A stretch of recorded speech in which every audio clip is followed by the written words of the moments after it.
Waqt il-Valletta Summit, il-President tal-Kummissjoni Ewropea Jean-Claude Juncker mistenni ħabbar id-dettalji dwar allokazzjoni ta' €1,800,000 fil-Fond ta' Emerġenza l-Afrika mill-fondi tal-Kummissjoni Ewropea.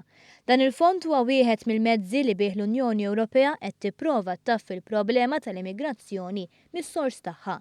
L-iskop prinċipali tal-fond hu li jkun utilizzata l-implementazzjoni ta' strutturi ekonomiċi u politiċi tal-pajjiżi Afrikani li minnhom qed jitilqu l-immigranti. Apart il-Kummissjoni Ewropea huma diversi l-pajjiżi Ewropej li wkoll ikkommettew ruhom li jkontribwixxu għal dan il-fond ta' emerġenza.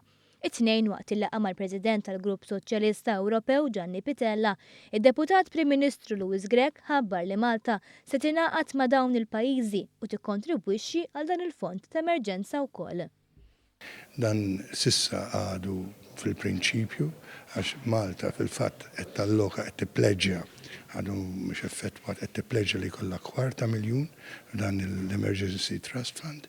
Dan il-Kummissjoni ħad toħroġ flejjes kbar għaliha huwa intis ukoll biex jikkomplementa dak li qed ngħidu aħna fil-prinċipju li qed joħroġ mill-Valletta Summit